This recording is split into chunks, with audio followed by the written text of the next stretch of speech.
Hello everyone. आज की class में हम स्टार्ट करेंगे लॉ ऑफ फ्रिक्शन। हमने अपने प्रीवियस लेक्चर के अंदर स्टडी किया था कि फ्रिक्शन क्या होता है और कितने टाइप्स का होता है, और साथ ही उसके कोज के बारे में स्टडी किया था। अब हम देखते हैं कि फ्रिक्शन के लॉ क्या क्या होते हैं। तो फ्रिक्शन का फर्स्ट लॉ है, the direction of force of friction is always opposite to direction of applied force. Means जैसे ये फ्लोर के ऊपर हमने एक बॉक्स रख दिया है, बॉक्स है, अगर हम इस बॉक्स को इस डायरेक्शन में पुल करना चाहते हैं तो यहां पर हमने जो अप्लाइड फोर्स है इस डायरेक्शन में लगा दिया, तो उस टाइम पे फ्रिक्शन हो जाएगा इस डायरेक्शन में, यहां पे आएगा फ्रिक्शन एफ। तो दोनों फोर्स ऑफ फ्रिक्शन और अप्लाइड फोर्स की डायरेक्शन हमेशा कैसी रहेगी? Opposite to each other. ये फोर्स, ये जो लॉ ऑफ फ्रिक्शन का फर्स्ट लॉ है। सेकंड लॉ है, the force of friction acts tangentially. जो फ्रिक्शनल फोर्स है वो टेंजेंशियली एक्ट करता है along the surface of contact of two bodies. Mean जहां पर दो बॉडीज का मतलब एक तो जहां पर ऑब्जेक्ट रखा हुआ है और दूसरा जो ऑब्जेक्ट खुद है, दोनों के दोनों जिस भी प्लेस के ऊपर, जिस जगह पर टच कर रहे हैं, वहां पर जो फोर्स ऑफ फ्रिक्शन होगा वो टेंजेंशियली एक्ट करेगा। टेंजेंशियली का मतलब होता है, जैसे दो वर्ड होते हैं, एक तो होगा टेंजेंट और एक होगा परपेंडिकुलर। जैसे हमने ये सरफेस ले लिया, परपेंडिकुलर का मतलब होगा इसके ऊपर 90 डिग्री का एंगल ड्रॉ करना। ठीक है, परपेंडिकुलर का मतलब 90 डिग्री का एंगल, और टेंजेंट का मतलब होता है कोई भी एंगल बना सकती हो। इस तरह से वो कोई भी एंगल बना सकता है। और डायरेक्शन क्या रहेगी? जैसे फोर्स ऑफ फ्रिक्शन की डायरेक्शन, टेंजेंट की डायरेक्शन भी उसी तरफ रहेगी। तो यहाँ पे जो टेंजेंट होगा वो इसी तरफ है, यहाँ पर टेंजेंट भी यही है, और जो फोर्स ऑफ फ्रिक्शन है वो उस टेंजेंट की डायरेक्शन में ही एक्ट कर रहा है। तो ये है इसका सेकेंड लॉ कि जो फोर्स ऑफ फ्रिक्शन है वो टेंजेंशियली एक्ट करता है सरफेस के ऊपर टेंजेंशियली एक्ट कर रहा है। टेंजेंट के थ्रू हम फोर्स ऑफ फ्रिक्शन को शो करते हैं। थर्ड लॉ है, the force of friction depends upon the nature of to surfaces in contact. जिस तरह हमने यहां पर ये दो सरफेसेस लिए हैं, तो जो फोर्स ऑफ फ्रिक्शन होगा, फोर्स ऑफ फ्रिक्शन है वो दोनों सरफेसेस की नेचर पर डिपेंड करता है कि अगर दोनों के दोनों सरफेसेस क्या है, रफ है, तो इसका मतलब फ्रिक्शन क्या होगा? ज्यादा। रफ की बजाय अगर वो स्मूथ है तो फ्रिक्शन क्या होगा? कम। तो फोर्स ऑफ फ्रिक्शन डिपेंड करता है दोनों सरफेसेस के नेचर के ऊपर। फोर्थ लॉ है, the magnitude of limiting force of friction.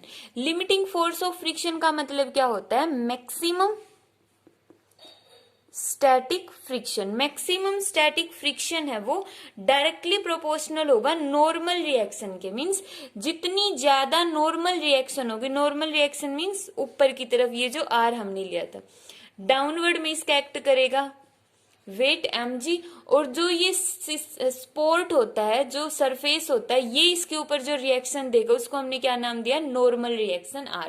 तो जितनी ये नॉर्मल रिएक्शन होगी उतना ही लिमिटिंग फोर्स ऑफ फ्रिक्शन होगा, मींस उतना ही ज्यादा मैक्सिमम स्टैटिक फ्रिक्शन होगा। तो यहाँ पे हमने बोल दिया कि जो स्टैटिक फ्रिक्शन है मैक्सिमम, उसकी मैक्सिमम वैल्यू किसके ऊपर डिपेंड करेगी? उसकी नॉर्मल रिएक्शन के ऊपर डिपेंड करेगी। लास्ट लॉ है फ्रिक्शन का कि जो फोर्स ऑफ फ्रिक्शन होता है is independent of area of surface of contact of two bodies. जैसे दो बॉडीज, यहाँ पे ये दो बॉडीज कितने एरिया में कांटेक्ट कर रही है, जैसे हमें लग तो रहा है इतना एरिया, बट एक्चुअल में जैसे हमने स्टडी किया था कि जो सरफेस होता है वो थोड़ा सा रफ होता है, तो यहाँ पर बॉडी में भी रफनेस होगी, तो उसका एक्चुअल एरिया ऑफ कांटेक्ट क्या होता है? कम होगा, जितना कि वो दिख रहा है।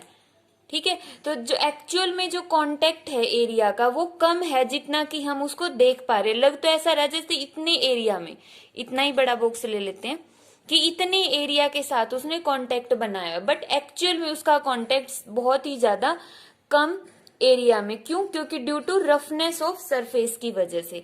तो इन्होंने बोला है कि जो फोर्स ऑफ फ्रिक्शन होगा, जो यहाँ पे फोर्स ऑफ फ्रिक्शन होता है, जैसे ही हम इसके ऊपर फोर्स अप्लाई करेंगे तो जो फोर्स ऑफ फ्रिक्शन होगा वो इंडिपेंडेंट होगा area of surface of contact of two bodies. इस कितने एरिया के साथ वो कांटेक्ट कर रही है, इस एरिया के ऊपर वो डिपेंड नहीं करेगा, एरिया पर डिपेंड नहीं करेगा। कब तक डिपेंड नहीं करेगा? जब तक नॉर्मल रिएक्शन क्या रहेगी? कांस्टेंट रहेगी। अगर नॉर्मल रिएक्शन आर की वैल्यू कांस्टेंट है तो उस टाइम पे जो फोर्स ऑफ फ्रिक्शन है इसके एरिया पर डिपेंड नहीं करेगा।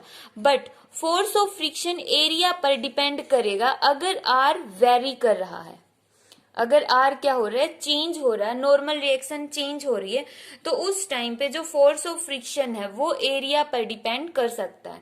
तो यहाँ पे ये इंपॉर्टेंट है कि जब तक नॉर्मल रिएक्शन कांस्टेंट रहेगी तब तक फोर्स ऑफ फ्रिक्शन एरिया पर डिपेंड नहीं करेगा। तो ये थे लॉ ऑफ फ्रिक्शन, 5 लॉ थे ये हम फ्रिक्शन के जो हमने पढ़े हैं। नेक्स्ट टॉपिक है कोफिशिएंट ऑफ स्टैटिक फ्रिक्शन। जो स्टैटिक फ्रिक्शन हमने पढ़ा है उसका कोफिशिएंट। तो यहाँ पे हम क्या बोलेंगे? The limiting force of friction is directly proportional to normal reaction. कि जो लिमिटिंग फोर्स ऑफ फ्रिक्शन होता है, ये पॉइंट कहाँ से आया? अभी हमने पढ़ा था लॉ ऑफ फ्रिक्शन के अंदर। लॉ ऑफ फ्रिक्शन में हमें बताया गया था कि जो limiting force of friction, limiting force of friction का मतलब मैक्सिमम स्टैटिक फ्रिक्शन होता है वो डायरेक्टली प्रोपोर्शनल होगा नॉर्मल रिएक्शन के। तो यहाँ पर हम जब प्रोपोर्शनैलिटी का सिंबल हटाएंगे तो एक कांस्टेंट आएगा जिसको हम नाम दे देंगे mu S R, mu S. और जो ये कांस्टेंट ऑफ प्रोपोर्शनैलिटी है म्यू एस, इसी को हम क्या बोलते हैं? Coefficient of static friction. Mu S क्या होगा? Coefficient of static friction. अब म्यू एस को हम यहाँ पे क्या कैसे डिफाइन करेंगे? म्यू एस की वैल्यू क्या हो जाएगी? F S maximum divide by R, means limiting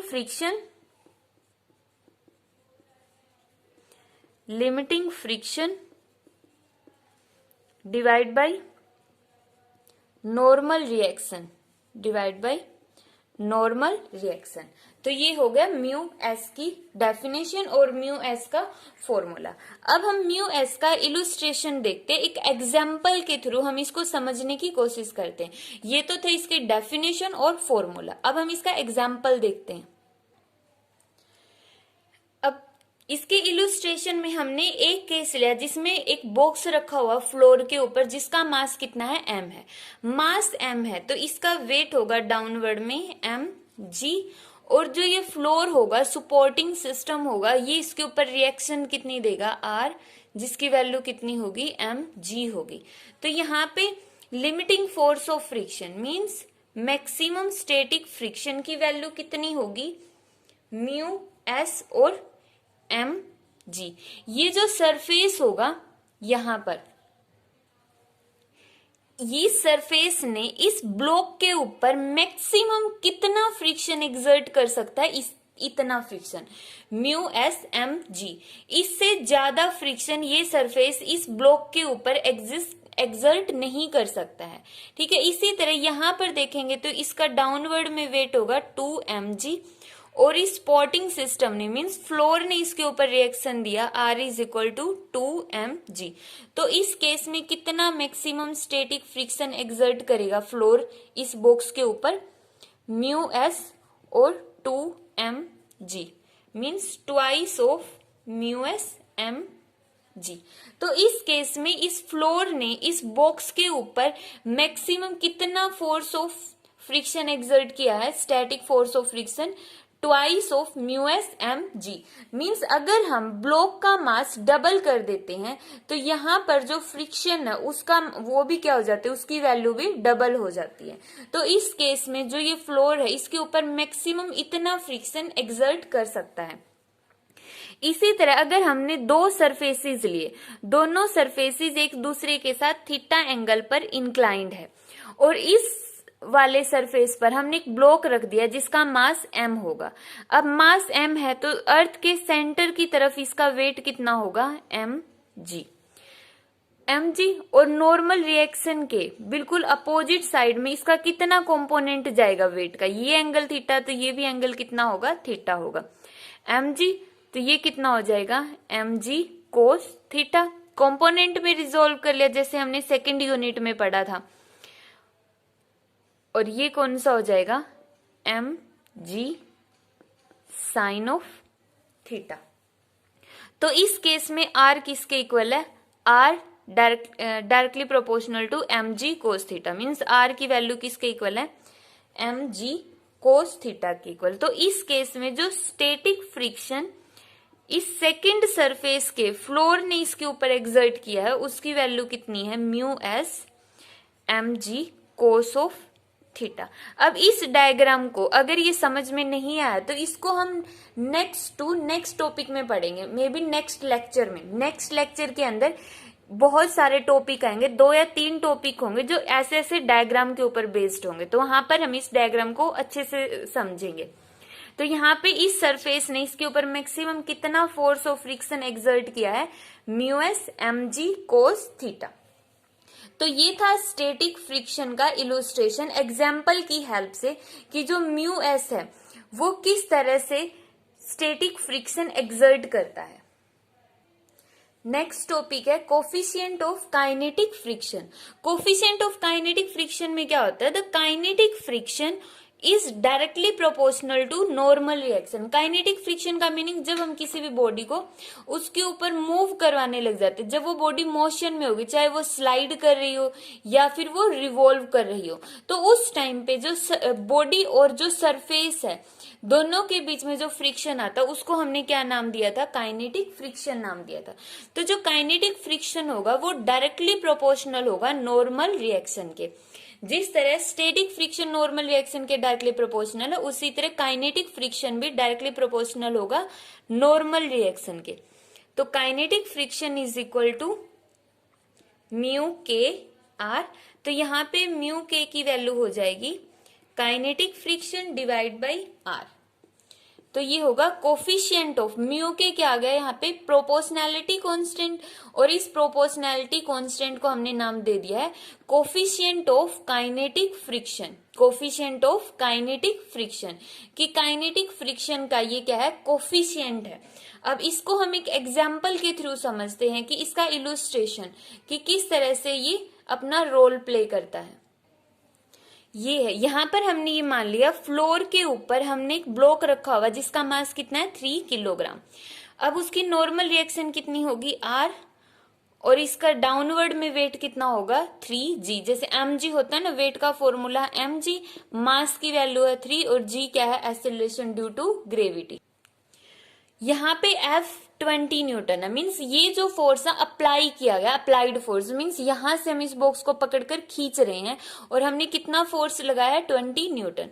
तो इसके अपोजिट डायरेक्शन में अब ये बॉक्स है वो मूव कर रहा है, बॉक्स क्या कर रहा है, मूव कर रहा है, इसके अंदर एक्सेलरेशन है, मूव कर रहा है। तो यहाँ पे कौन सा फ्रिक्शन आ जाएगा, काइनेटिक फ्रिक्शन आ जाएगा।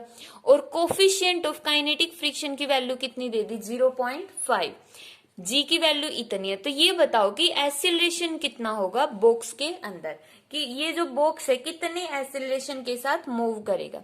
अब इसके लिए हम करेंगे कि वी नो दैट जो काइनेटिक फोर्स ऑफ फ्रिक्शन है उसकी वैल्यू क्या होगी, म्यू के आर म्यू के एम जी।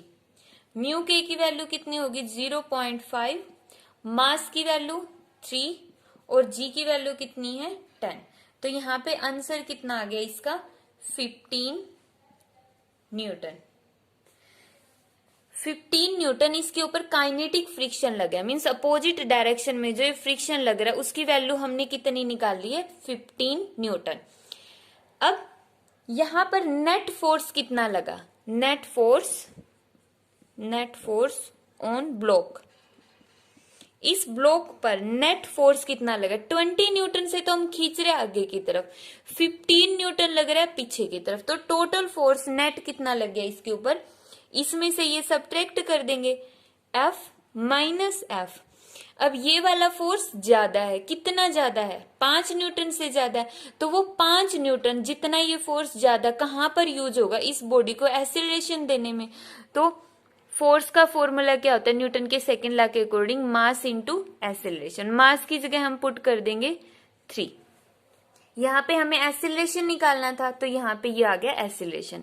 इस 3 को इसके डिवाइड में ले जाओ तो एक्सेलरेशन की वैल्यू आ गई ए। फोर्स की वैल्यू कितनी है 20, फ्रिक्शन की value 15 divide by 3 means 5/3 meter पर सेकेंड स्क्वायर। इसके अंदर क्या आ गया एक्सेलरेशन आ गया।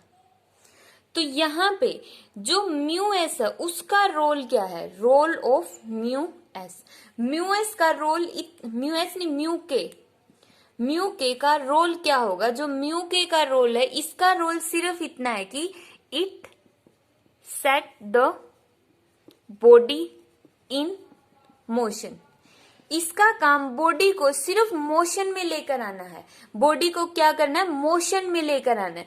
जैसे ही बॉडी ने मूव करना स्टार्ट कर दिया उसके बाद उस बॉडी के अंदर एक्सीलरेशन कितना होगा, एक्सीलरेशन डिपेंड करता है applied force and kinetic force of friction के ऊपर।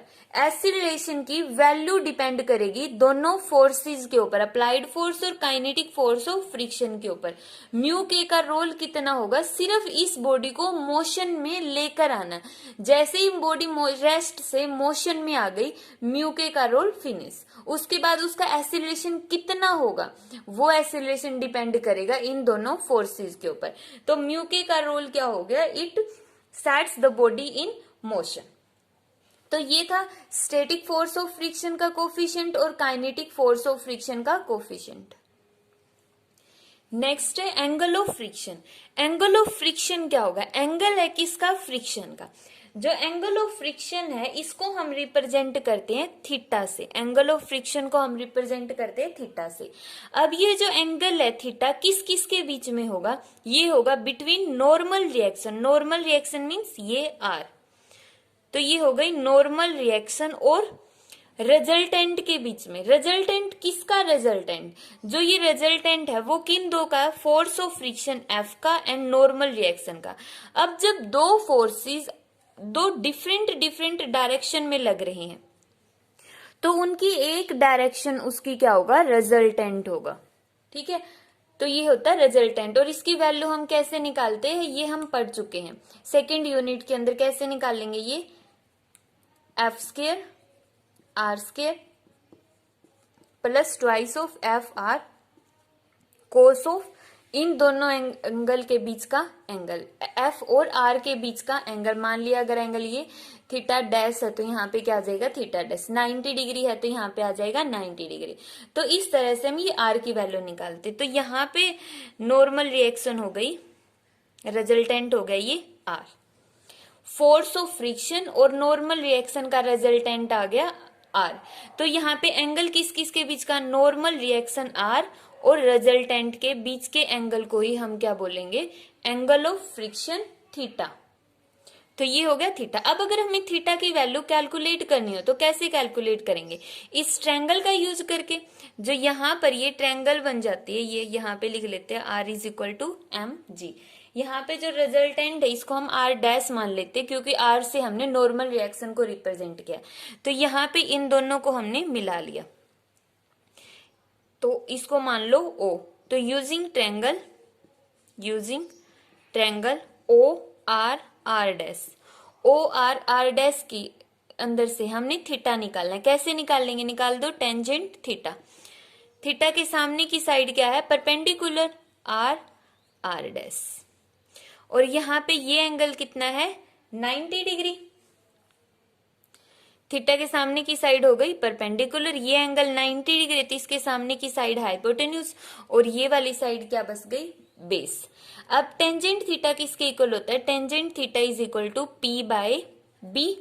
तो परपेंडिकुलर तो हमने ले लिया आर आर डैश, बेस कितना होगा यहाँ पे O R, means R R dash की वैल्यू कितनी है, जितना फोर्स ऑफ फ्रिक्शन है, जितना फोर्स ऑफ फ्रिक्शन की वैल्यू है उतनी ही किसकी वैल्यू है, आर आर डैश की।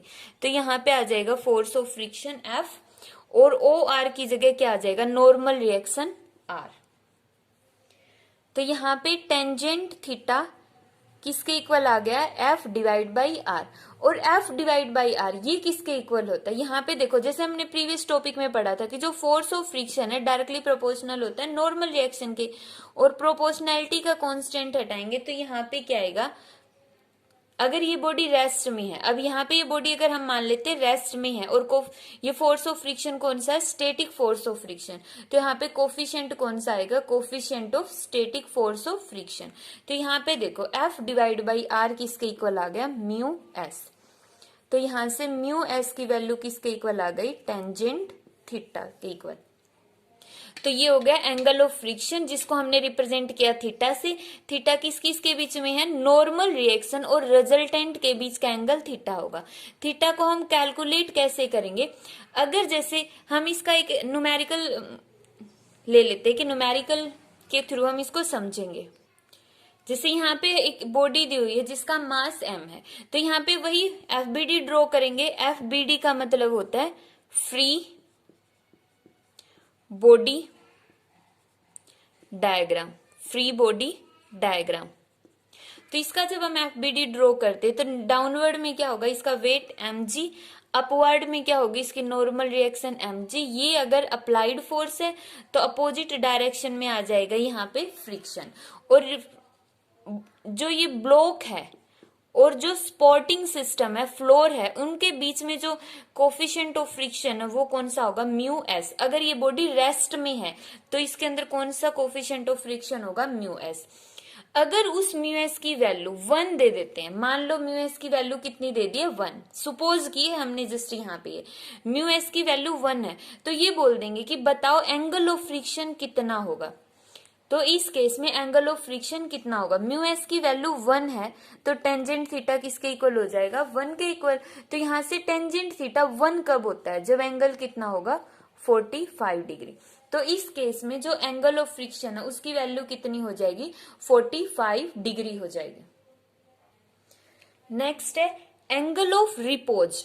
एंगल ऑफ रिपोज का मीनिंग क्या होगा कि मिनिमम एंगल, वो कम से कम एंगल, यहाँ पे इंपॉर्टेंट वर्ड मिनिमम, कम से कम angle made by the inclined plane. Inclined plane ये वाला, कि इसके साथ जो ये प्लेन इंक्लाइंड है, ये वाला plane with the horizontal surface, horizontal surface के साथ जो एंगल बनाता है उसको हम क्या बोलते हैं, एंगल ऑफ रिपोज। और वो एंगल कैसा होगा, such that the body lying on the inclined plane, कि जो ये बॉडी है जो इंक्लाइंड प्लेन के ऊपर रखी हुई है वो इस तरह से है कि अगर हम इस एंगल को थोड़ा सा भी इंक्रीज कर दे तो ये बॉडी नीचे की तरफ स्लाइड हो जाएगी, नीचे की तरफ गिर जाएगी।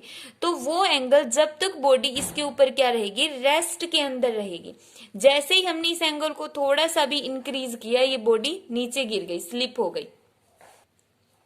तो just at the verge of sliding down, कि वो मिनिमम एंगल जब तक ये रेस्ट के अंदर है, जैसे ही हमने एंगल को इंक्रीज किया ये बॉडी नीचे की तरफ स्लाइड डाउन हो जाएगी, उसको हम क्या बोलेंगे, एंगल ऑफ रिपोज अल्फा।